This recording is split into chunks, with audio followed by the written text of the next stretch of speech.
وعلی آلہ واصحابہ واولیاء امتہ اجمعین برحمتک یا ارحم الراحمین۔ حضور سرور عالم شفیع اعظم رحمت عالم صلی اللہ تعالی علیہ وآلہ وسلم نے ارشاد فرمایا، مفہوم حدیث پیش کر رہا ہوں، قیامت والے دن ہمارے سب سے زیادہ نزدیک وہ شخص ہوگا جس نے دنیا میں زیادہ سے زیادہ ہماری ذات پاک پر درود شریف پڑھا ہوگا۔ سید عالم علیہ السلام کا قرب پانے کے لیے ہمیں زیادہ سے زیادہ درود و سلام ورد زبان رکھنا چاہیے۔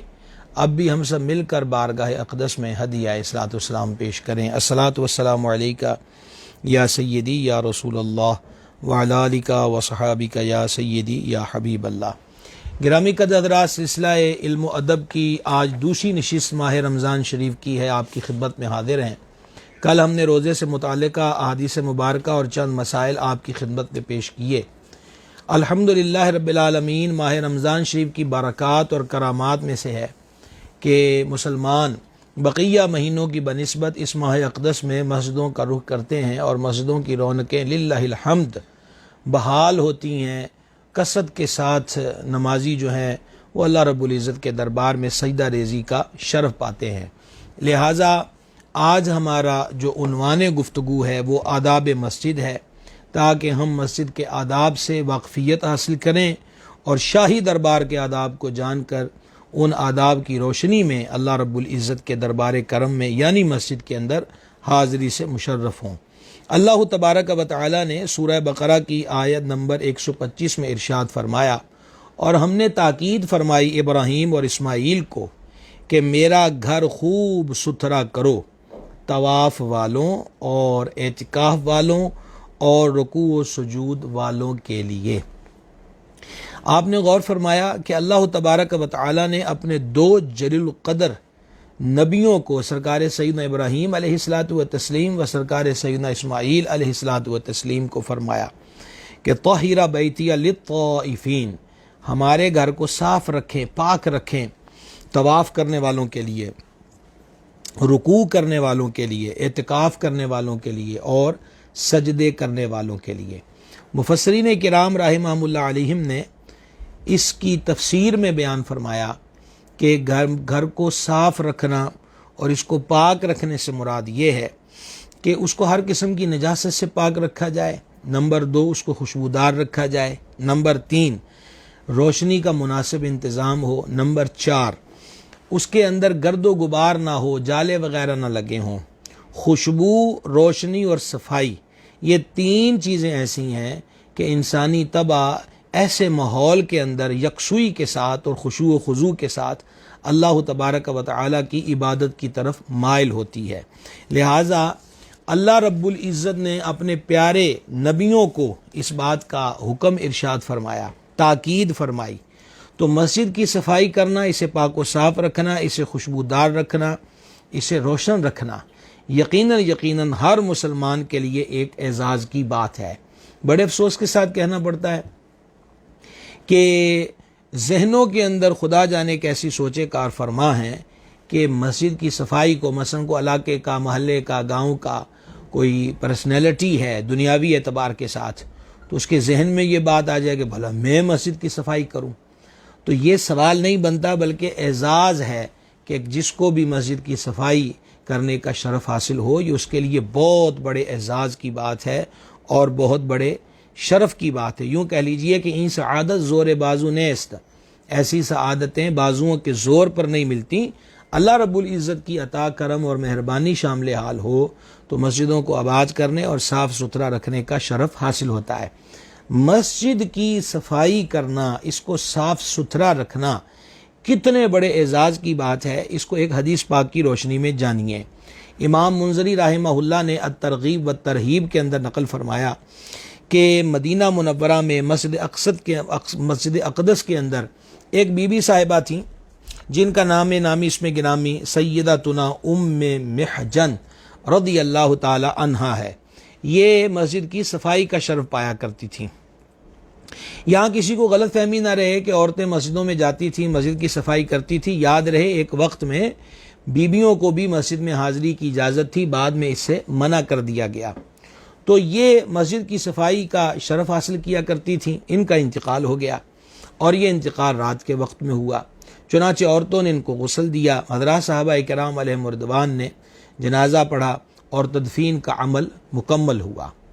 مصطفیٰ جان رحمت شفیع امت صلی اللہ تعالی علیہ وآلہ وسلم کا گزر قبرستان سے ہوا تو آپ نے اس تازہ قبر کو ملاحظہ فرمایا اور استفسار فرمایا کہ یہ قبر کس کی ہے۔ عرض کی گئی یا رسول اللہ علیہ الصلوۃ والسلام، یہ وہی بی بی ہیں جو مسجد پاک میں صفائی کا شرف حاصل کیا کرتی تھیں، جاروب کشی کیا کرتی تھیں، تو فرما مجھے اس کے جنازے میں کیوں نہ بلایا؟ تو حضرات صحابہ کرام علیہ رضوان ادب کے پیکر تھے، حبیب خدا علیہ تحیت و ثنا کے آستان اقدس پر دستک بغیر ضرورت شدید کے نہ دیتے تھے کہ مبادا حضور آرام فرما رہے ہوں یا سرکار پر نزول وحی کا وقت ہو، یہ مختلف وجوہات ہوتی تھیں۔ خیر، نبی مکرم صلی اللہ تعالی علیہ وآلہ وسلم نے جو آپ کے ساتھ صحابہ کرام علیہ رضوان موجود تھے ان سے فرمایا کہ ابھی اس کی قبر کے قریب ہی صف بناؤ۔ چنانچہ صف بنائی گئی، امام الانبیاء علیہ تحیت و ثنا نے اس کی قبر پر جنازے کی نماز پڑھائی، اور پھر اس کے بعد کیا ہوا کہ حضور اقدس صلی اللہ تعالی علیہ وآلہ وسلم نے ان کی قبر پر کھڑے کھڑے ان کو مخاطب کر کے فرمایا کہ تو نے کون سا کام سب سے افضل پایا۔ یہ ان بی بی صاحبہ کی قبر پر کھڑے ہو کر اللہ کے حبیب پاک علیہ الصلوۃ والسلام استفسار فرما رہے ہیں۔ صحابہ کرام علیہ رضوان نے بڑے تعجب کے ساتھ عرض کی یا رسول اللہ علیہ الصلوۃ والتسلیم، کیا یہ سن رہی ہیں؟ ارشاد فرمایا تم اس سے زیادہ سننے والے نہیں ہو۔ پھر نبی پاک صلی اللہ تعالی علیہ وآلہ وسلم نے ارشاد فرمایا کہ اس عورت نے میرے سوال کے جواب میں کہا کہ میں نے مسجد کی صفائی کو سب سے افضل عمل پایا۔ اللہ اکبر کبیرہ، آپ غور کیجئے کہ مسجد کی صفائی کتنے بڑے اعزاز کی بات ہے۔ اور پھر ہم اپنی طبیعتوں اور مزاج اور طریقوں پر غور کریں، کجا یہ کہ ہم مسجد کی صفائی سے مشرف ہوں اور کجا یہ کہ مسجد کو آلودہ کرنے میں ہمارا کردار ہو۔ مثال کے طور پر وضو کر کے مسجد میں داخل ہوئے تو چاہیے کہ وضو کا پانی جو ہے زیادہ کثیر حصہ جو اس وقت ٹپک رہا ہے، آخر کے اندر پاؤں دھوئے تھے تو اس کو پانی کو، بہتے ہوئے پانی کو وہیں وضو خانے پہ گرایا جائے۔ اب گیلے پاؤں لے کر مسجدوں میں کارپٹ بچھے ہیں، جائے نماز بچھے ہیں یا صفیں بچھی ہیں، تو اس سے کیا ہوتا ہے کہ گیلے پاؤں وہاں پر آتے ہیں، بدنما داغ بھی بنتے ہیں، اور پھر اس طریق کی وجہ سے ان قالینوں اور جائے نمازوں کے اندر ناگوار قسم کی سمیل پیدا ہوتی ہے۔ نمبر 2، مسجد کے اندر جوتے رکھنا، کوئی اس میں حرج نہیں ہے۔ مسجد کے اندر جاتے وقت ظاہری بات ہے کہ مہنگائی کا بھی دور ہے، بار بار چپلیں خرید نہیں ہوتی، لیکن یہاں ہمارے پیش نظر آداب مسجد ضرور رہنا چاہیے کہ اب مسجد کے اندر جوتے رکھیں گے، وہ بھی کارپیٹ کے اوپر، مصلے کے اوپر، صف کے اوپر۔ اول تو بہتر طریقہ یہ ہے کہ مساجد کی انتظامیہ حفاظت پاپوش کے لیے انتظام کرے، ایسے باکس بنائے جائیں کہ جہاں نمازی حضرات اپنی چپلیں جوتے رکھ سکیں اور چپلوں اور جوتوں کی علائشوں سے مسجد کی صفیں، چٹائیاں، قالین وغیرہ جو ہیں وہ محفوظ رہیں۔ اب اگر ایسا کوئی انتظام نہیں، میں نے کئی جگہوں پر دیکھا کہ بعض لوگ جن کے دل کے اندر مسجد کا ادب راسخ ہوتا ہے، انہوں نے جیب میں ایک شاپر ڈالا ہوتا ہے، چپل اتاری اور شاپر کے اندر چپل کو رکھا اور ایک طرف رکھ دیا تاکہ چپل بھی مسجد کے کسی حصے کو ٹچ نہ ہو اور اس پہ لگا گرد و غبار بھی مسجد کے اندر نہ گرے، مسجد کا ادب بھی رہے اور جوتے کی حفاظت بھی ہو جائے۔ تو اس بات پہ بھی غور کرنے کی ضرورت ہے۔ تیسرا مرحلہ یہ آ جاتا ہے کہ نماز کے لیے سنتیں پڑھ کے بیٹھے ہیں، ابھی جماعت میں وقت ہے، اب کان میں کچھ محسوس ہوا، کان میں انگلی ڈالی، انگلی نکالی کان میں پھیر کر تو اس پہ میل ہے تو وہ مسجد کی چٹائی یا صف پر اس کو حرکت دے دی، ناک میں انگلی ڈالی، رطوبت ہے تو وہ مسجد کی صف یا چٹائی وغیرہ جو ہے اس پہ ایسا عمل کر دیا۔ تو یہ سارے امور ایسے ہیں جو مسجد کے ادب کے خلاف ہیں۔ شیخ محقق شیخ عبدالحق محدث دہلوی رحمہ اللہ نے جذب القلوب میں نقل کیا ہے کہ مسجد کے اندر اگر ایک تنکا بھی گرایا جائے تو جس طرح آدمی کی آنکھ میں تنکا پڑنے سے اس آنکھ کو اذیت و تکلیف ہوتی ہے، مسجد کو بھی ایسے ہی تکلیف ہوتی ہے۔ تو مسجد کی جو صفائی ہے اور اس کی پاکیزگی جو ہے، اس کا ضرور بے ضرور لحاظ بھی رکھا جائے اور اس کا خیال بھی رکھا جائے۔ یہ بہت بڑے شرف اور سعادت کی بات ہے، اور یہ سعادتیں میں نے جیسے پہلے بھی آپ کی خدمت میں عرض کیا کہ یہ بازوؤں کے زور پہ نہیں ملتی، خود اللہ تبارک و تعالیٰ کے دربار میں یہ توفیق مانگتے رہنا چاہیے کہ وہ ہمیں اپنے گھر کی صفائی اور ستھرائی اور اپنے گھر کی جو آبادی ہے اس کو بجا لانے کی توفیق اور سعادت عطا فرمائے۔ ایک اور حدیث پاک سماعت فرمائیے گا، آپ کے گوش گزار کر رہا ہوں، یہ ترمذی کتاب الایمان کے اندر ہے۔ حضرت سیدنا ابو سعید خدری رضی اللہ تعالی عنہ اس کو روایت کرتے ہیں، حضور جان نور صلی اللہ تعالی علیہ وآلہ وسلم نے ارشاد فرمایا، جب تم کسی مسجد میں کثرت سے آمد و رفت رکھنے والے مسلمان کو دیکھو تو اس کے ایمان کی گواہی دو، کیونکہ اللہ تبارک و تعالی نے ارشاد فرمایا، انما یعمر مساجد اللہ من آمن باللہ والیوم الآخر، اللہ کی مسجدیں وہی آباد کرتے ہیں جو اللہ اور قیامت پر ایمان لاتے ہیں۔ حضرت مفتی احمد آقا صاحب نعیمی رحمۃ اللہ علیہ فرماتے ہیں کہ مسجدیں آباد کرنے کی 11 صورتیں ہیں۔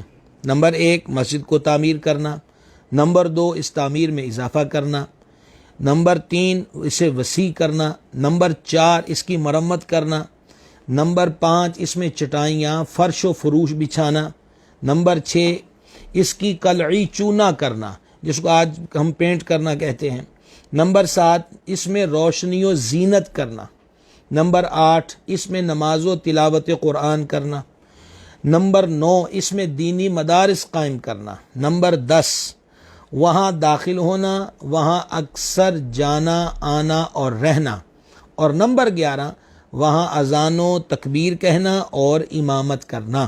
اور مزید انہوں نے فرمایا کہ مسجدیں بنانے یا اسے آباد کرنے یا وہاں جماعت نماز ادا کرنے کا شوق صحیح مومن کی علامت ہے، انشاءاللہ تعالی ایسے لوگوں کا خاتمہ ایمان پر ہوگا۔ تو یہ مسجد سے ریلیٹڈ چیزیں جو ہیں وہ آپ کے سامنے بیان ہوئی ہیں کہ 11 صورتیں حضرت حکیم الامت رحمہ اللہ نے بیان کی ہیں مسجد کی آبادی کے سلسلے کے اندر۔ مسجد کے مزید آداب جانیے۔ صدر الشریعہ بدر الطریقہ خلیفہ اعلیٰ حضرت سیدی مفتی محمد امجد علی اعظمی رحمہ اللہ نے بہار شریعت کے اندر لکھا کہ مسجد میں کچا لہسن اور کچی پیاز کھانا یا کھا کر جانا جائز نہیں۔ معتکفین حضرات بھی اور مسافر جو قیام کرتے ہیں وہ بھی اس بات کو ملحوظ رکھیں کہ بعض لوگوں کو سلاد میں پیاز کھانے کی عادت ہوتی ہے، تو جو اعتکاف پر جائیں تو وہ اس چیز سے سختی سے اجتناب کریں۔ جب تک بو باقی ہے، وہ لہسن پیاز کھایا ہے جب تک اس کی سمیل باقی ہے، اور یہی حکم ہر اس چیز کا ہے جس میں بو ہو، جیسے گندنا، مولی، کچا گوشت اور مٹی کا تیل، دیا سلائی جس کو ہم ماچس کہتے ہیں، جس کے رگڑنے سے بو اڑتی ہے مسالے کی۔ اور اسی طریقہ کے ساتھ ایک بندے کو محسوس ہو رہا ہے کہ اس کے پیٹ کے اندر گڑبڑ ہے اور پیٹ سے ہوا خارج ہوا چاہتی ہے، تو اسے مسجد سے فوراً نکل جانا چاہیے۔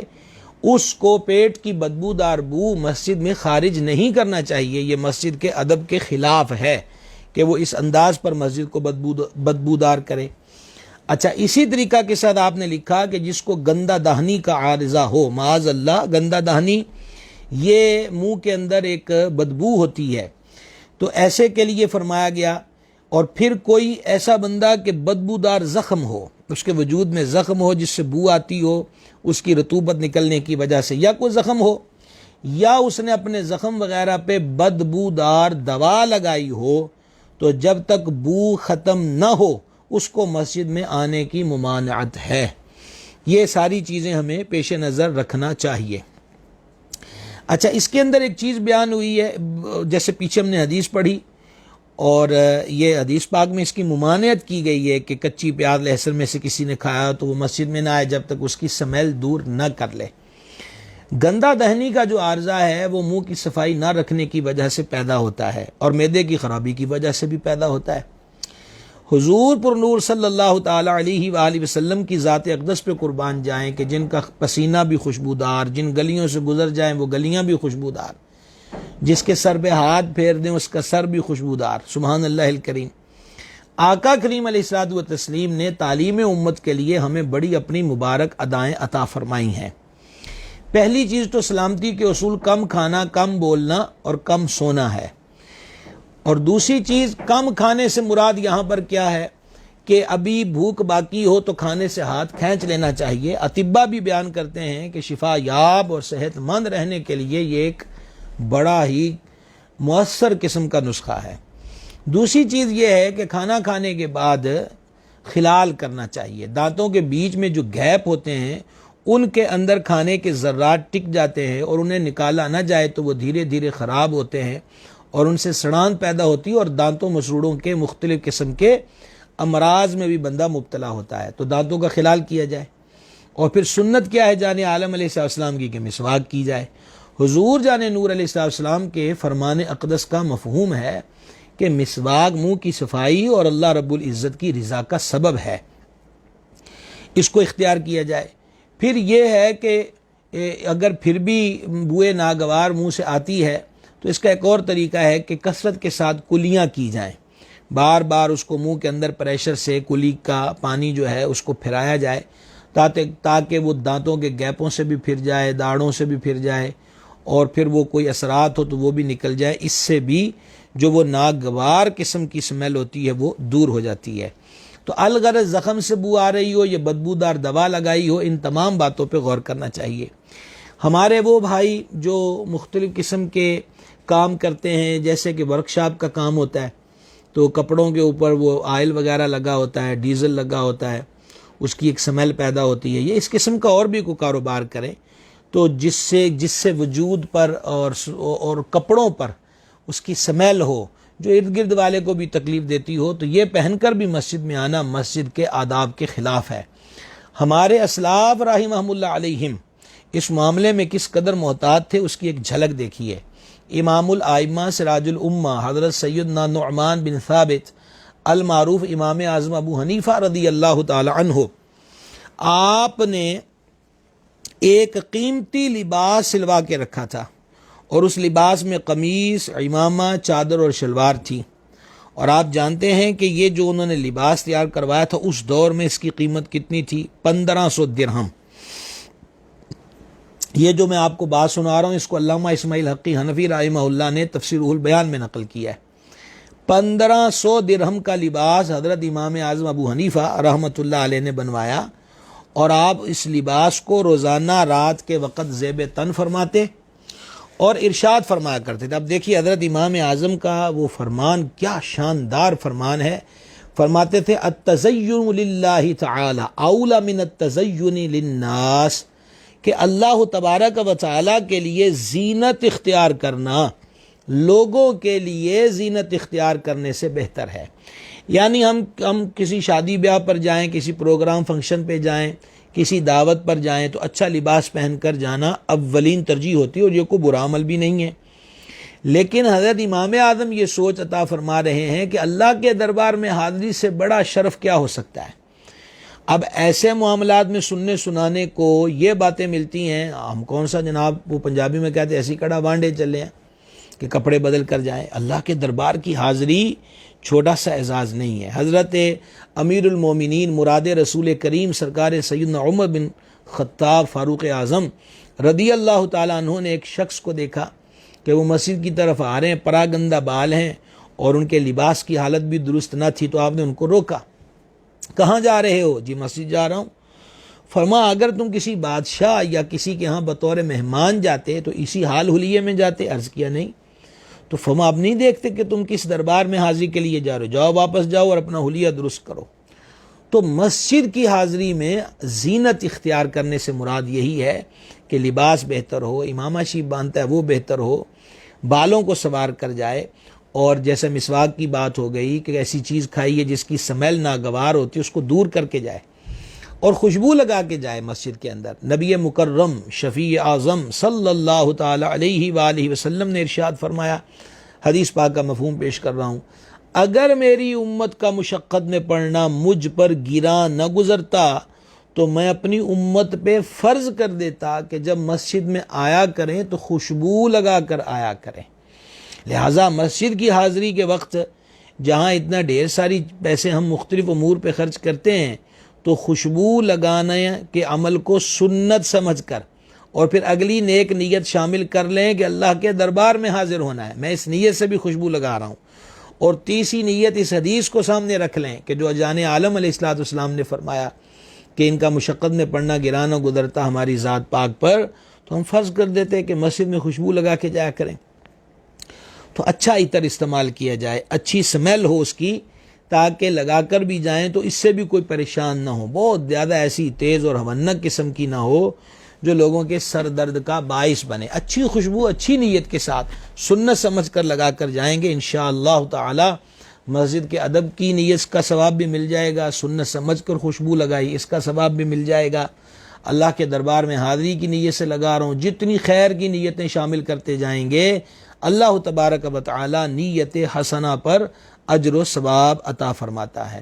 تو خوشبو کا استعمال کیجئے مسجد کی حاضری کے وقت، ضرور بھی ضرور اس کو اپنے پیش نظر رکھنا چاہیے۔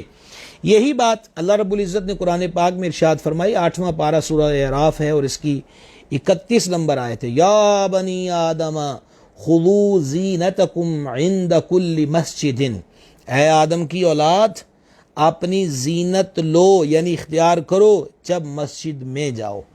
صدر الافاضل خلیفہ اعلی حضرت سیدی محمد نعیم الدین مراد آبادی رحمہ اللہ اس آیہ کریمہ کی تفسیر میں فرماتے ہیں یعنی لباس زینت، اور ایک قول یہ ہے کہ کنگھی کرنا، خوشبو لگانا داخل زینت ہے، یعنی یہ بھی زینت ہے، اور سنت یہ ہے کہ آدمی بہت بہتر حیت یعنی عمدہ صورت و حالت کے ساتھ نماز کے لیے حاضر ہو، کیونکہ نماز میں رب کریم سے مناجات ہے، فریاد ہے، عرض گزاریاں ہیں، تو اس کے لیے زینت کرنا، عطر لگانا مستحب ہے۔ یہ مسجد میں ہمیں اللہ کریم نے حکم دیا کہ زینت اختیار کرو، ایسا نہیں ہے کہ بس بنے بگڑے ہوئے ہی وہ اس انداز پہ مسجد کی حاضری کی جائے، اس چیز کو ضرور بالضرور ملحوظ رکھنا چاہیے اور پیش نظر رکھنا چاہیے۔ یہ تو تھے لباس کے معاملے میں، منہ کی صفائی کے معاملے میں کچھ آداب۔ اب ایک قدم اس سے آگے بڑھتے ہیں، جس طرح یہ گزارش ہوئی کہ مسجد کو ہر بدبودار چیز سے بچایا جائے، اب اس کے روحانی معاملات بھی ہیں کہ بعض امور ایسے ہیں کہ جو ہمیں خبر تو نہیں ہوگی لیکن اس کا نتیجہ کچھ نکلتا ہے۔ مثال کے طور پہ اعلیٰ حضرت مجدد دین و ملت الشاہ امام احمد رضا قادری محدث بریلوی رحمہ اللہ نے فتاوی رضویہ شریف کے اندر ایک روایت نقل کی ہے کہ جو لوگ غیبت کرتے اور مسجد میں دنیا کی باتیں کرتے ہیں ان کے منہ سے وہ گندی بو نکلتی ہے کہ جس سے فرشتے اللہ رب العزت کے حضور ان کی شکایت کرتے ہیں۔ جو لوگ مسجد میں دنیا کی بات کرتے ہیں اور غیبت کرتے ہیں ان کے منہ سے گندی بو نکلتی، تو لہسن و پیاز کی جو سمیل ہے وہ تو دور کرنے کی آرڈر آ گئے، اب یہ ہے کہ اس کی ہمیں خبر نہیں ہے، لیکن نبی غیب داں صلی اللہ تعالی علیہ وآلہ وسلم کی بارگاہ سے ہمیں یہ غیب کی خبر بھی مل گئی کہ مسجد میں دنیا کی بات اور غیبت یہ ایسی گندی بو اس کے منہ سے نکلتی ہے کہ فرشتے بھی اس سے بیزار ہوتے ہیں اور اللہ تبارک و تعالی کی بارگاہ میں اس بندے کی شکایت کرتے ہیں۔ ایک اور حدیث پاک سماعت کیجئے، فرمایا جس نے اللہ کریم کے دعوت دینے والے کی آواز پر لبیک کہا، اس سے مراد ہے کہ جب اذان ہوتی ہے وہ اللہ کی طرف دعوت دے رہا ہوتا ہے، اور اللہ کریم کی مسجدیں اچھے طور پر تعمیر کی، تو اس کے عوض یعنی بدلے میں اللہ پاک کے یہاں جنت ہے۔ جس نے اللہ کی دعوت پر لبیک کہا، حاضر ہوا مسجد میں اور اللہ رب العزت کی رضا کے لیے مسجدیں اچھے طریقے پر تعمیر کریں، تو ارشاد فرمایا کہ اس عمل کے عوض اس کے لیے اللہ کے دربار میں جنت ہے۔ عرض کی گئی یا رسول اللہ صلی اللہ تعالی علیہ وسلم، مسجدوں کی اچھی تعمیر کیا ہے؟ یہ جو آپ نے ارشاد فرمایا ہے کہ اچھی تعمیر کی، اس سے حضور مراد کیا ہے؟ فرمایا اس میں آواز بلند نہ کرنا اور کوئی بےہودہ بات زبان سے نہ نکالنا، یہ اس کی اچھی تعمیر کا حصہ ہے۔ پتہ چلا کہ جہاں اس میں قالین اور کارپیٹ ہیں، فانوس ہیں، لائٹیں ہیں، خوبصورتی ہے، تزئین و آرائش ہے، زرق برق ہے، وہیں مسجد کی روحانی زیب و زینت یہی ہے کہ وہاں دنیا کی بات نہ ہو، غیبت و چگلی و جھوٹ نہ ہو، فضول بک بک نہ ہو۔ ان تمام چیزوں سے مسجد کے پاکیزہ ماحول کو محفوظ رکھا جائے۔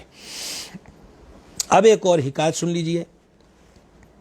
حضرت سیدنا عیسیٰ روح اللہ علی نبینا الکریم وعلیہ الصلاۃ والتسلیم ان لوگوں کو مساجد میں زیادہ بیٹھنے سے منع کرتے تھے جو مساجد کے آداب نہیں جانتے تھے۔ یعنی اس دور کی شریعت میں جو مقررہ اوقات عبادت تھے، آئیے عبادت کیجیے اور جائیے، جو مسجد کے ادب سے واقف نہیں یا جانتا تو ہے لیکن اپنی طبیعت کے ہاتھوں اتنا مجبور ہے کہ آداب مسجد بجا نہیں لا سکتا، تو بھئی آئے میاں عبادت کرو اور جاؤ۔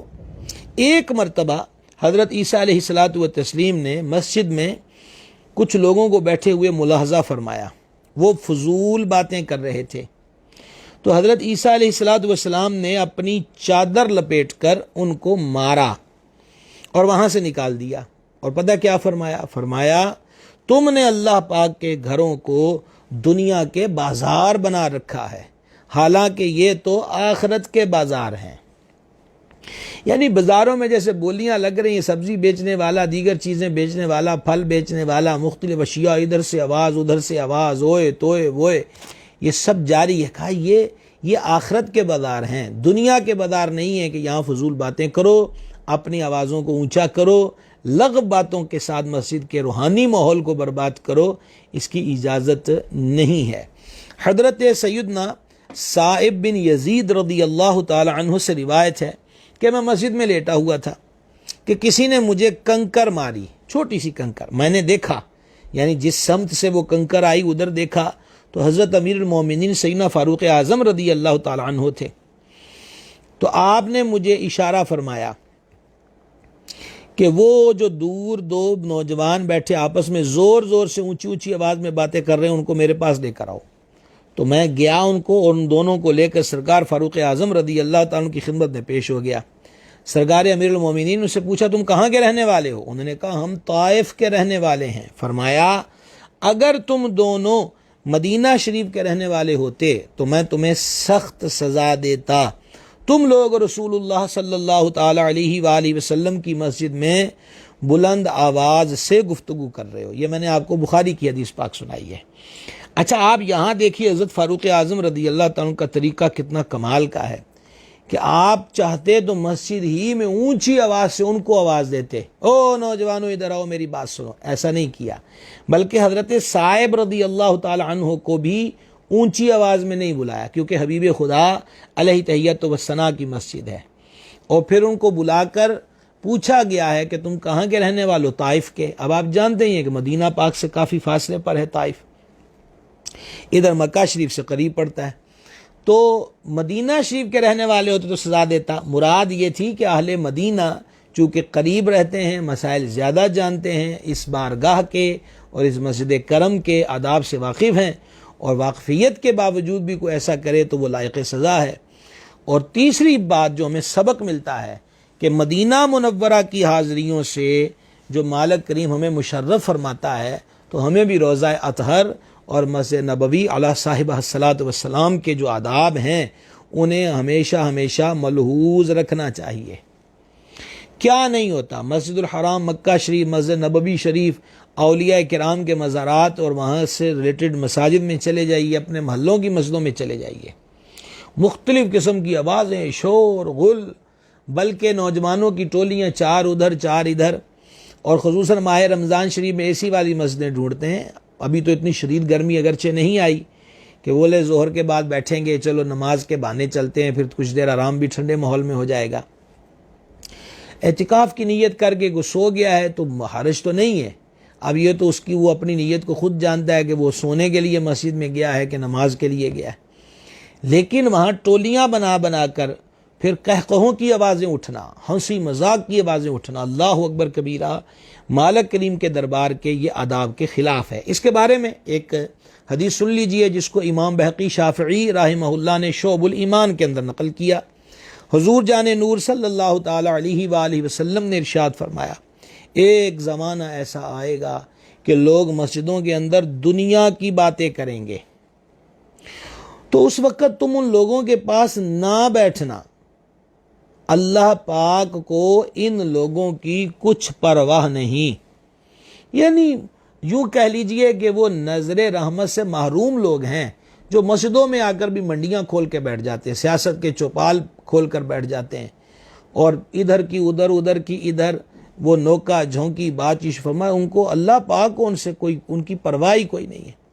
تو تمہیں کیا چاہیے کہ تم ایسے گپیوں کے پاس مسجد میں مت بیٹھنا، تم یاد الہی کے لیے آئے ہو، اپنے وقت کو ضائع مت کرنا اور یاد الہی میں مصروف رہنا۔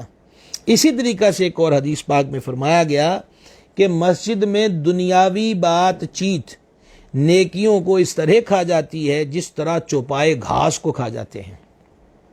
مسجد میں آئے کس لیے تھے؟ نیکیاں کرنے، نیکیاں کمانے، اور دنیا کی باتوں میں لگ کے کیا کرنے لگ گئے؟ نیکیوں کو ضائع کرنے کی طرف۔ اتنی کی بھی نہیں ہے جتنی فضول باتیں کر کے نیکیوں کو ضائع اور برباد کیا جاتا ہے۔ اور اسی طریقہ کے ساتھ امام سیوطی رحمہ اللہ نے جامع الصغیر کے اندر اس حدیث پاک کو لکھا کہ مسجد میں ہنسنا قبر میں اندھیرا لاتا ہے۔ یعنی مسجد میں ہنسنا، قہقہے لگانا، مسکرانا سنت ہے، مسکرانے میں ہونٹ پھیل جاتے ہیں، دانتوں کی چاندی نظر آنے لگ جاتی ہے، لیکن اس میں آواز نہیں ہوتی۔ ہنسنے میں کچھ آواز ہوتی ہے، اور قہقہا ہا کر کے اونچی اونچی آواز، یہ تو سخت، اور یہ تو مسجد سے ہٹ کر بھی نہیں لگانا چاہیے۔ صوفیہ نے لکھا ہے کہ یہ غافلوں کی نشانی ہوتی ہے۔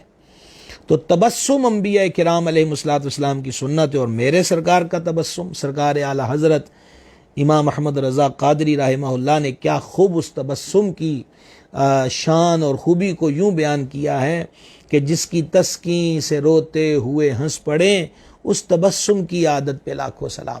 غموں میں ڈوبا ہوا، اضطراب کا شکار، ہیجان میں مبتلا فرد، پریشانیوں کا شکار، مایوسی کے جہاں میں آیا ہوا فرد بھی ان حسین لبوں پہ ایک مسکراہٹ دیکھ لے تو پھر یوں کہہ لیجئے کہ تنے بے جاں میں جاں آ جاتی ہے، دل بے قرار کو قرار مل جاتا ہے، بے سکونی کے جہاں میں اطمینان کی برکھا برسنے لگ جاتی ہے۔ اس تبسم کی عادت پہ لاکھوں سلام۔ اسی طریقے سے اس سے ہمیں یہ سبق حاصل کرنا چاہیے کہ موبائل کا جو مسجد کے اندر استعمال ہے، سب سے پہلے ہمیں یہ غور، ایک تو رنگ ٹونیں گانوں پر مبنی ہے، ضرورت کے لیے ایسی ٹون سادہ لگا لی جائے کہ اگر مسجد میں بند کرنا بھول بھی گئے تو کم از کم نماز کے وقت میں وہ ہوش ربا اور حیا سے عاری کیفیت پیدا نہ ہو کہ گانوں کی ٹونیں جناب سب کی توجہ کو برباد کرتا ہے ایسا بندہ، اور یہ ذمہ دار ہے اس کا۔ تھانے کچہریوں میں اور کورٹ کچہریوں میں جائے تو آفیسرز کے سامنے سب سے پہلے موبائل کا گلا گھونٹتے ہیں کہ صاحب کے سامنے کہیں اس کی آواز کھل نہ جائے۔ اللہ کے دربار میں حاضری کے وقت خوف کیوں نہ ہوگا؟ یہاں تو خوف سے بھی زیادہ محبت ہونی چاہیے کہ اب معبود اور مسجود جل شانہ کے دربار میں حاضر ہو رہا ہوں، اور اس دربار کا محبت ادب سکھاتی ہے کہ یہاں کسی قسم کی ایسی حرکت نہ ہو جو اس آداب شاہی کے خلاف ہو۔ تو ایک دو رنگ ٹونیں موبائلوں میں سادہ رکھنے کی کوشش کریں، اور دوسرا یہ ہے کہ عادت بنا لیجئے کہ مسجد میں جب حاضری ہو تو بس اس کا گلا گھونٹ دیں، اس کو سائلنٹ کر دیں۔ اور بلکہ کتنی دیر کے لیے ہم لوگ مسجدوں میں آتے ہیں نماز پڑھنے کے لیے، ہمیں اپنا ٹائم پیریڈ بھی چیک کر لینا چاہیے کتنا ٹائم ہوتا ہے۔ بعض لوگ تو دوسری طرف امام صاحب نے سلام پھیرا اور جناب وہ چھلانگے لگا کے باہر نکلنے کی تیاری میں ہوتے ہیں، یہ بھی نہیں دیکھتے کہ پیچھے کوئی نمازی کھڑا ہے، اس کے آگے سے گزرنا ہوگا، بلکہ کئی تو ان نماز پڑھتے ہوئے نمازیوں کے سامنے کھڑے ہو جاتے ہیں کہ جلدی جلدی کر ہم نے جناب فارغ ہو کے جانا اپنے کام دھندے میں۔ کتنا ٹائم ہوتا ہے، تو اتنے ٹائم میں اس کو فلائٹ موڈ پہ لگا دیا جائے، بالکل کال آنے جانے کا یہ نہ ہو، نماز پڑھتے بھی وہ خاموش بھی ہو تو وائبریشن ہوتی ہے تو اس سے بھی توجہ گئی کہ پتہ نہیں کیا کال آ گئی۔ تو کچھ لمحے یاد الہی میں خشوع اور خضوع کے اور پوری توجہ کے، سید سجاد، عابدوں کے سردار اور آل اطہار کے شہسوار سرکار سیدنا امام زین العابدین رضی اللہ تعالی عنہ و ارضہ کی ذات پاک کو دیکھیے، نماز ادا فرما رہے تھے، نفلی نماز، اور گھر میں کسی حصے میں آگ لگ گئی، شور اٹھا، پانی لاؤ، پانی ڈالو، آگ بجھاؤ۔ آپ اطمینان سے نماز پڑھتے رہے، اور پھر جب نماز سے فراغت پائی تو کسی نے گھر سے عرض کیا کہ حضور آپ تو اس طرح متوجہ رہے اور یہاں آگ لگی تھی اور شور اٹھا اور آگ بجھی اور آپ نے توجہ تک نہ فرمائی، تو فما تم اس آگ کے بجھانے میں، یہ جو لگی تھی اس کے بجھانے میں مصروف تھے، اور میں کوئی اور آگ بجھانے میں مصروف تھا۔ تو رنگ ٹونوں سے اجتناب یہ مسجد کے ادب کے خلاف ہے۔ بیت اللہ کا طواف کرتے، روزہ انور کی حاضری کرتے بھی یہ شرمناک مناظر نگاہوں کے سامنے اور کانوں کو سننے کو ملتے ہیں کہ موبائلوں کی ٹونیں آن ہوتی ہیں۔ کہاں جا کر، اس سے آگے کیا ہے، اور جگہ کون سی ہے اور مقام کون سا ہے کہ جہاں ہم ادب کی چادر لے لیں، جہاں ہم تعظیم کے سانچے میں ڈھل جائیں، جہاں ہم تکریم اور توقیر کی جو خوبیاں ہیں اس سے متصف ہو جائیں۔ اس سے آگے بارگاہ کون سی ہے؟ اللہ کریم ہم سب کو اس کی توفیق عطا فرمائے اور اس کی سعادت عظمیٰ جو ہے ادب کی ہم سب کو نصیب فرمائے۔ مسجد میں اب ہم اختتام کی طرف آتے ہیں۔ 45 منٹ کی گفتگو کا کل بھی میں نے عرض کیا تھا، اختتام کی طرف آتے ہیں۔ یہاں پر مزید چند آداب آپ کی خدمت میں پیش کرتے ہیں۔ مسجد کی دیوار، اس کے فرش، چٹائی یا دری کے اوپر یا اس کے نیچے تھوکنا، ناک سنکنا، ناک یا کان میں سے میل نکال کر لگانا، مسجد کی دری یا چٹائی سے دھاگے یا تنکا وغیرہ نوچنا، یہ سب ممنوع ہے۔ مسجد کے اندر اپنے رومال سے ضرورتاً ناک وغیرہ پونچھنے میں یا ٹیشو اپنے پاس موجود ہے، اس میں حرج نہیں ہے۔ علماء نے نقل فرمایا کہ مسجد کا کوڑا بھی، یعنی مسجد میں جھاڑو دیا، جو چیز اس میں سے نکلی اسے بھی عام روڑیوں گندی جگہوں پہ مت پھینکا جائے۔ یہ ان بزرگوں کے فرمودات و ارشادات میں سے ہے۔ اچھا، پھر اس کے بعد آداب ہی کے ضمن میں جو ہمیں یہ بتلایا گیا کہ جیسے بھی میں نے کوڑے کے بارے میں، ہمارے یہاں لائٹ آف ہو گئی ہے تو ممکن تو یہی ہے کہ ابھی آپ کو آواز ہی آ رہی ہوگی، تو اب کچھ روشنی کا سامان ہے آپ کی خدمت میں عرض کرتا ہوں۔ وضو خانے سے تو میں آپ کی خدمت میں پہلے عرض کر چکا کہ جو وضو کے لیے جایا جائے، وضو کر کے مسجد میں انٹری ہو تو اپنی وہ جو زیادہ پانی ہے اس کو وہیں مسجد کے اندر ہی، مسجد سے باہر ہی صاف کر کے آیا جائے۔ اس چیز کو چھینک کی آواز پست کی جائے، چھینک مسجد میں آئے تو کوئی رومال وغیرہ لے لیں، منہ پہ ڈال لیں۔ اسی طریقے سے ڈکار مسجد میں آئے یا مسجد کے باہر آئے، اپنی آواز کو پست ہی رکھنا چاہیے۔ مسجد میں مسخرہ پن، مذاق اڑانا اور طنز و مزاح کا ماحول، اس سے بھی سختی کے ساتھ اجتناب کرنا چاہیے۔ اسی طریقہ کے ساتھ اگر جماعی آئے نماز مسجد کے اندر اگر جماعی آئے تو جماعی میں بھی منہ کو کھول لینا، کا کی آوازیں پیدا کرنا، اس سے بھی بچنا چاہیے۔ یہ بھی مسجد کے آداب کے خلاف ہے۔ یہ چند باتیں مسجد کے ادب کے حوالے سے الحمدللہ آج ہم نے ذکر کی ہیں، اور یہ آخری منٹوں کے اندر میں روزے سے ریلیٹڈ کچھ غلط فہمیاں عوام کے اندر پائی جاتی ہیں، وہ آپ کے گوش گزار کرنا چاہتا ہوں۔ تو اسی طریقے سے جڑے رہیے، توجہ کیجیے گا اور اس کو بھی سماعت فرما لیجیے گا۔ بسم اللہ۔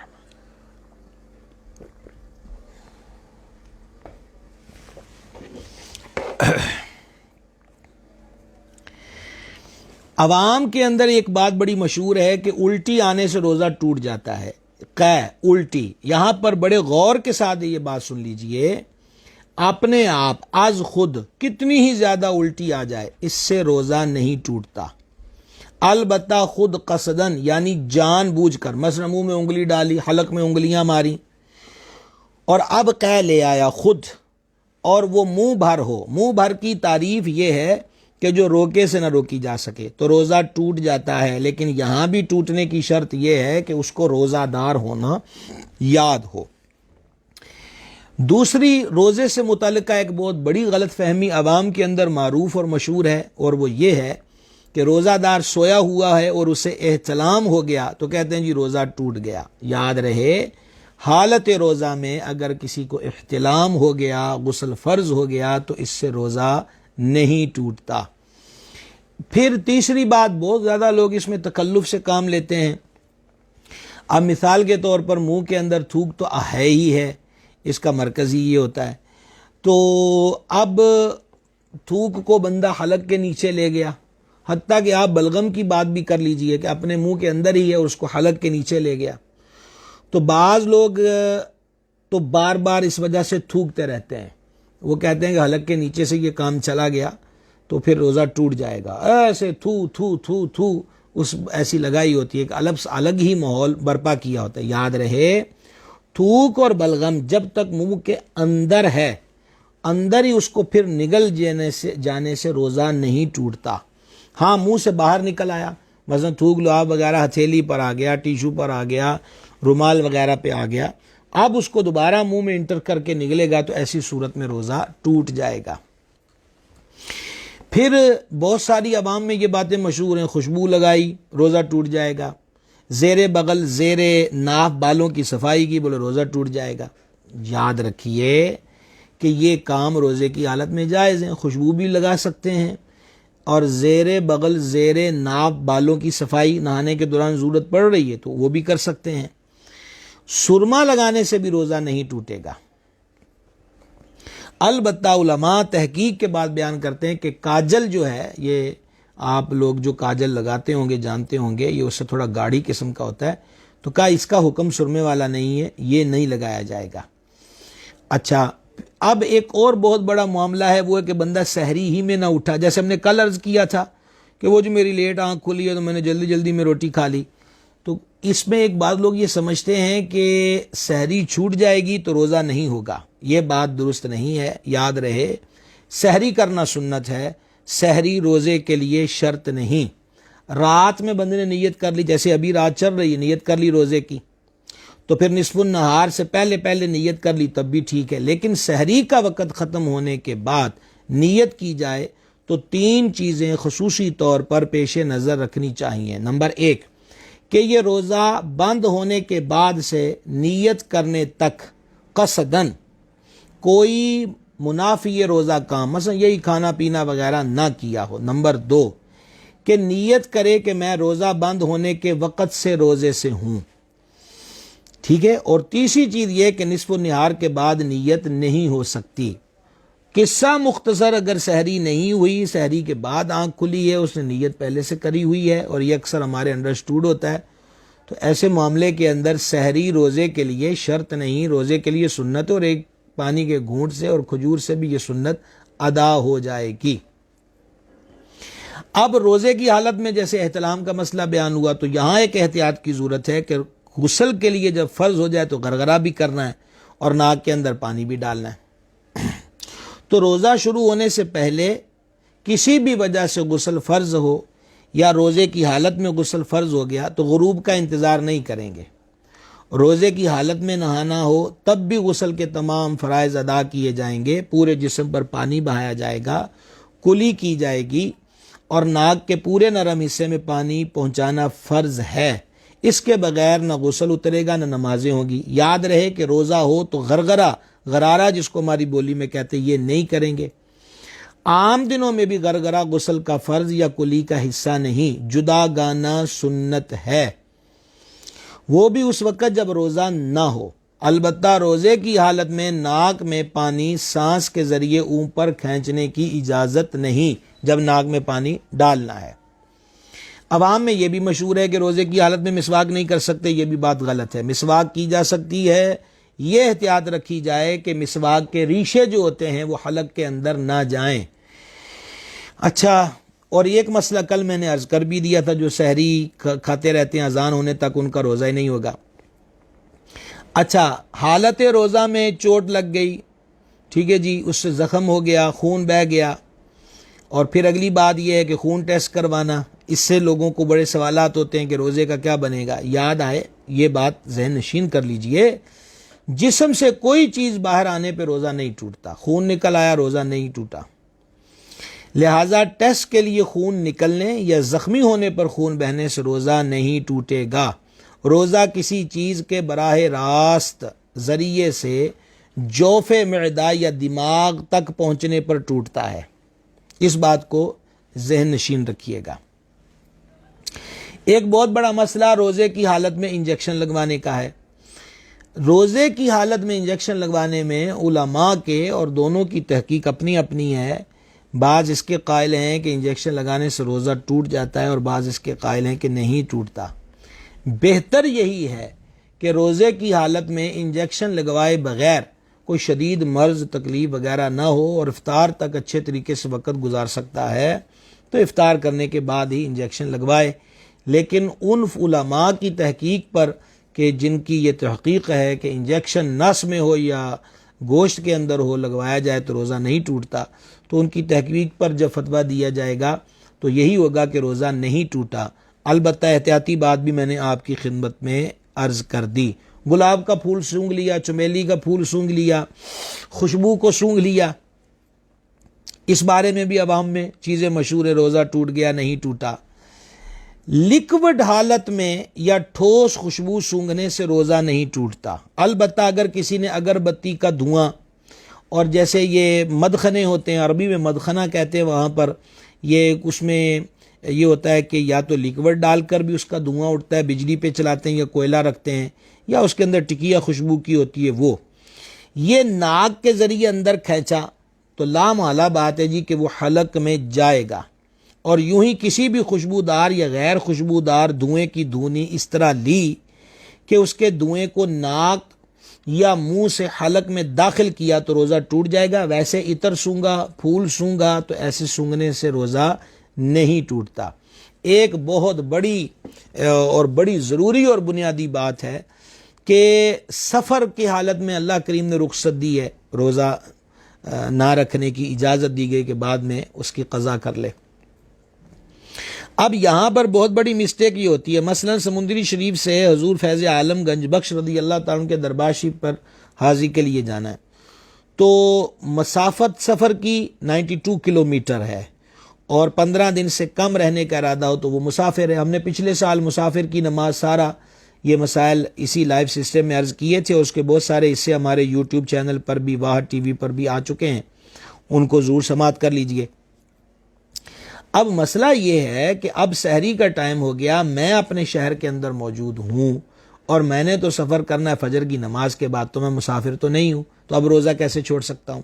لہٰذا اگر صبح صادق کے وقت حالت سفر میں ہوں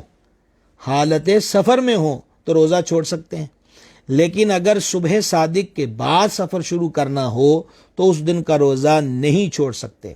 البتہ اگر دن کے وقت شرعی مسافت والا سفر شروع کیا اور ابھی تک مسافر ہی ہو تو اگلے دن کا روزہ چھوڑ سکتے ہیں، اور حالت سفر میں جتنے بھی روزے چھوڑے جائیں بعد میں ان کی قضا کرنا اس بندے پر لازم ہے۔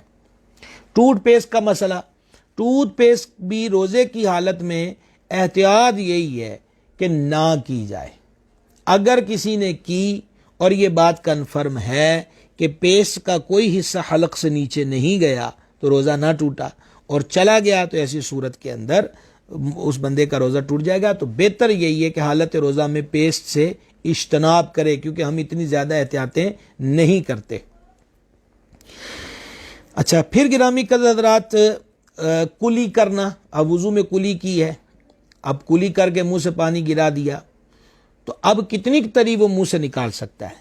تو جو اس کے اختیار میں ہی نہیں ہے، اگر اس کا کوئی حصہ زبان سے جڑا ہوا حلق سے نیچے چلا جائے گا تو کلی کرنے سے کوئی بھی مسئلہ اس سے روزہ نہیں ٹوٹتا۔ ہاں، اگر وہ کلی کاری سے دلیل رہا کہ آدھی کلی کا پانی حلق سے نیچے اتر جائے، پیاس بجھ جائے، تو پھر تو اس کو خود ہی پتہ ہے، کسی دارالفتہ میں جانے کی ضرورت نہیں ہے۔ تو روزے کی حالت میں ٹھنڈک حاصل کرنے کے لیے نہانا یا کلی کرنا اور بدن پہ گیلا کپڑا لپیٹنا وغیرہ یہ مکروہ نہیں۔ البتہ یہ ہے کہ حال اس نے پائی، ہو میرا روزہ ہے جی، میں تو مر گیا، تو فقہا فرماتے ہیں یہ تو ویسے ہی مکروہ ہے کہ اس پہ فرض تھا، اچھا بھلا بھی ہے، اور ویسے ہی اس نے قیامت سر پہ اٹھائی ہوئی ہے۔ اچھا، اس کے ساتھ ہی ایک اور چیز سمجھنے کی ہے، اور وہ ابھی کلی سے ریلیٹڈ ایک اور اہم ترین مسئلہ ہے۔ جب بندے کو یاد ہو کہ میں روزے دار ہوں اور غلطی سے ہی اس نے حلق سے نیچے پانی اتر گیا کلی کی صورت میں، تو روزہ ٹوٹ جائے گا، جب اس کو یاد ہے کہ میرا روزہ ہے۔ ہاں اگر روزہ دار ہونا ہی یاد نہ ہو تو اب اگرچہ جان بوجھ کر بھی پانی حلق سے اترے روزہ نہیں ٹوٹے گا۔ سادہ سی بات یہ ہے کہ بھول کر بندے نے کھانا کھایا پیا ہے تو روزہ نہیں ٹوٹا، لیکن جان بوجھ کر ایک لقمہ بھی کھا گیا تو اس سے روزہ ٹوٹ جائے گا۔ اس بات کو ذہن نشین رکھیے۔ جو عورت امید سے ہو یا جو ماں دودھ بچے کو پلا رہی ہو، یہ لوگوں نے خود ہی بڑے فتوے عام کیے ہوئے ہیں جی، انہوں روزے تو فرض ہی نہیں جی، یہ ہے وہ ہے۔ یاد رہے اگر حاملہ اور دودھ پلانے والی عورت روزہ رکھنے پر قادر ہو تو اس پر بھی روزہ رکھنا فرض ہے۔ ہاں اگر روزہ رکھنے سے اپنی یا بچے کی جان کو نقصان پہنچنے کا محض وہم نہیں بلکہ صحیح اندیشہ ہو تو اس صورت میں وہ رمضان کا روزہ چھوڑ سکتی ہے، لیکن جتنے روزے چھوڑے گی بعد میں اسے قضا کرنا ہوگا۔ یہ کچھ روزے سے ریلیٹڈ ضروری مسائل تھے جو آپ کی خدمت میں پیش کیے گئے۔ موبائل دیں گے آپ؟ اللہ تبارک و تعالی اپنے حبیب پاک صلی اللہ تعالی علیہ وسلم کے طفیل ہمیں جو مسجد کے آداب ذکر ہوئے اس کو بجا لانے کی توفیق دے، اور یہ جو مسائل ابھی عرض کیے اسے بھی محفوظ رکھنے کی توفیق دے۔ اپنی مرضی سے من مانے فتوے نہیں دینے چاہیے، علماء سے رجوع کر لینا چاہیے۔ غلط بات کو عام کرنا کوئی ثواب کا کام نہیں ہوتا بلکہ بہت زیادہ گناہ کا کام ہوتا ہے۔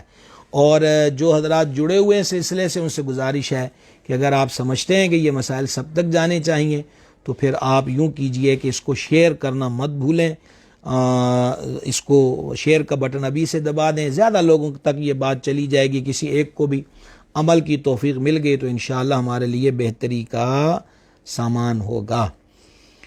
ہاں جی جناب، یہ علی اصغر قادری رضوی صاحب ہیں جی، آپ کو بھی خوش آمدید ہے۔ محمد فاروق خان نے سوال پوچھا ہے کہ موبائل فون میں قرآن شریف کی تلاوت کرنا کیسا ہے؟ جی بالکل کر سکتے ہیں، اور میں تو مشورہ دیتا ہوں کہ موبائل فونوں کے اندر بھائی نوجوانوں قرآن پاک ڈاؤن لوڈ کر لو تاکہ قرآن پاک کی تلاوت کا شرف ملتا رہے۔ اب اگلا مسئلہ اس کی اسکرین کا ہے کہ بے وضو تو باوضو ہی تلاوت کرے، اور اگر بے وضو ہے لیکن اس کو چھو نہیں رہا، اس میں بھی علماء کے دو رائے ہیں۔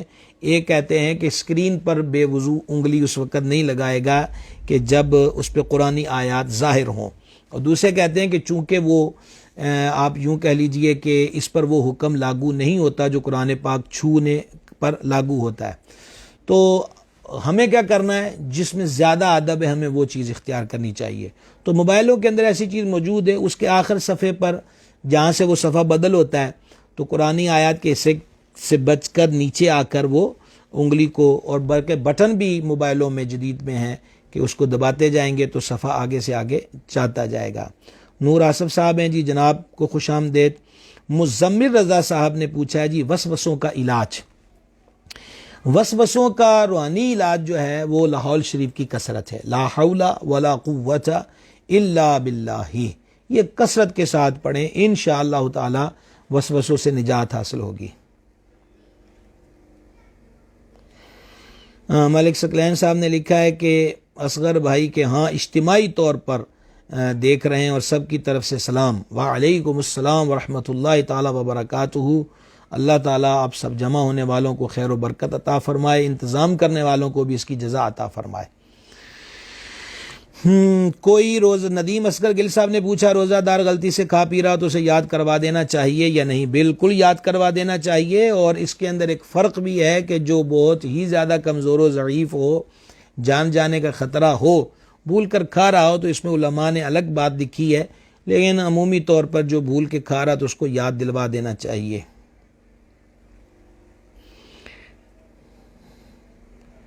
ملک فہد صاحب ہیں جناب گڑھ فتح شاہ سے، جناب نے دعاؤں کے لیے کہا مالک کریم سلامت رکھے۔ جناب نور آصف صاحب نے دعاؤں کا لکھا ہے اللہ کریم سلامت رکھے۔ حافظ رمضان قادری صاحب ہیں، جناب کو خوش آمدید۔ نور آصف صاحب کا سلام آیا، وعلیکم السلام ورحمۃ اللہ۔ پرنس حامد صاحب ہیں، خوش آمدید۔ اسرار جوئیہ، سرفراز حافظ شہروز قادری حنفی، اور پیارے راجہ اور بلاول قادری صاحب، یہ جنہوں نے بھی اس نام لیے سلام لکھے ہیں سب کو وعلیکم السلام ورحمۃ اللہ وبرکاتہ اور خوش آمدید۔ عارف خان صاحب ہیں جی، خوش آمدید آپ کو۔ قاری خضر حیات امینی صاحب ہیں، آپ کو بھی ویلکم۔ حیثم بن آصف اہلا و سہلا۔ ایک دفعہ پھر غور کر لیں کہ کس کس نے ابھی اس سلسلے کو شیئر نہیں کیا، اس پہ غور کر لیا جائے۔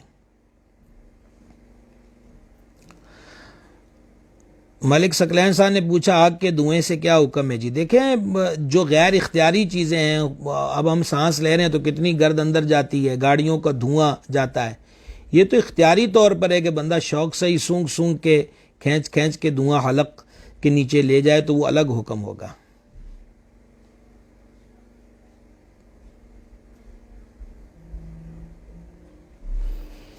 وطر میں مقتدی دعائے قنوت پڑھے گا کہ نہیں؟ حافظ شہروز صاحب کا سوال ہے۔ جی پڑھے گا، جی وطر میں دعائے قنوت پڑھے گا مقتدی۔ آج جناب پہلا روزہ گزر گیا اور کل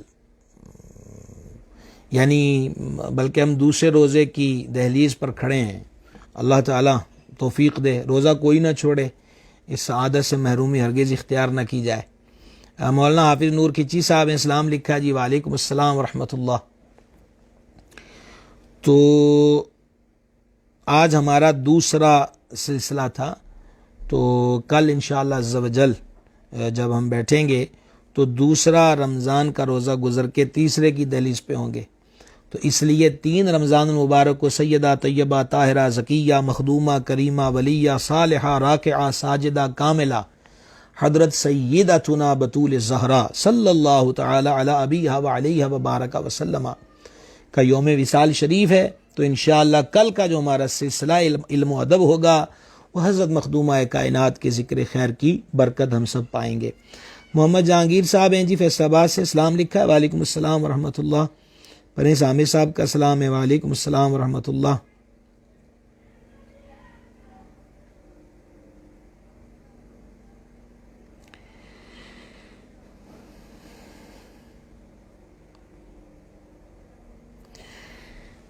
یہ جناب عارف خان صاحب نے پوچھا ہے کہ کیا ایسا ہے کہ جس نے جماعت سے فرض نہیں پڑھے تو وہ وطر جماعت کے ساتھ نہ پڑھے یا پڑھے؟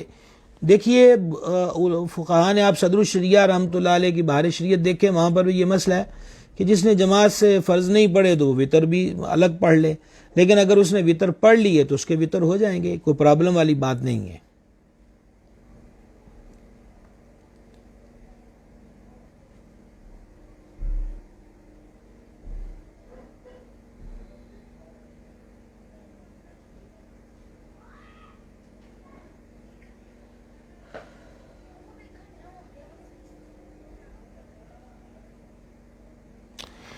یاسر قیوم اوان صاحب، آپ نے اسلام لکھا، وعلیکم السلام ورحمۃ اللہ، اور لکھا ہے کہ والدہ صاحبہ روزہ نہیں رکھ سکتی، بیمار تھیں، ابھی فوت ہو گئیں، تو جو روزے نہیں رکھے ان کی جگہ کیا کرنا چاہیے؟ اللہ کریم آپ کی والدہ محترمہ کی بخشش و مغفرت فرمائے اور ان کی قبر کو جنت کے باغوں میں سے باغ بنائے۔ تو جو روزے نہیں، جو فوت شدگان کے ذمے قضا نمازیں اور قضا روزے ہوتے تو اس کا فدیہ دیا جائے۔ ہمارے دارالعلوم غوثیہ رضویہ رشد الایمان میں تربیتی نشستوں کا سلسلہ شروع تھا اور وہ بھی لائیو ہمارے یہاں پر چلا، اور میرا یوٹیوب پر بھی، واہ ٹی وی جو چینل ہے اس پر بھی ہم نے اس کو، بلکہ وہ ضرور سنیں بھی اور آگے شیئر بھی کریں کہ جن فوت شدگان کے ذمے قضا نمازیں اور قضا روزے ہوں تو ان کے اتارنے کا طریقہ کیا ہے۔ آسان سی بات یہ کہ فدیہ دیا جائے، ایک روزے کا فدیہ ایک صدقہ فطر کی مقدار ہے، اور آج ہی میں نے کچھ جگہوں سے دیکھا ہے کہ تقریباً گندم یا آٹے کے اعتبار سے فطرانے کی جو رقم ہے وہ 150 روپیہ ہے، کم و بیش 150 روپیہ۔ تو لہذا جب بھی فدیہ دینا ہے تو مارکیٹ میں جو اس وقت ریٹ ہوگا اس کے مطابق دیا جائے گا۔ تو والدہ محترمہ کے ذمے جتنی نمازیں، جتنے روزے قضا ہیں، اور یہ بہت اچھی بات ہے کہ ان کے سر سے اس بوجھ کو اتارا جائے، اور باقی حضرات بھی اس پہ غور کر لیں۔ ایک نماز کا فدیہ فطرانے کی مقدار ہے، اور ایک روزہ جو قضا سر پہ ہوا اس کی مقدار بھی طعام مسکین اللہ نے جیسے قرآن میں فرمایا تو اس کی مقدار فطرانہ ہے، ایک فطرانہ جتنا بنتا ہے۔ تو جس کو زکوٰۃ دے سکتے ہیں اس کو فدیے کی رقم بھی دے سکتے ہیں۔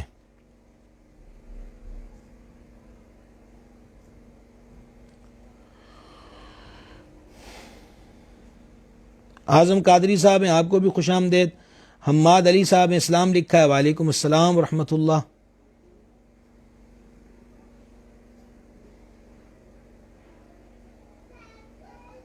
محمد عمران صاحب ہیں، جناب کو بھی خوش آمدید۔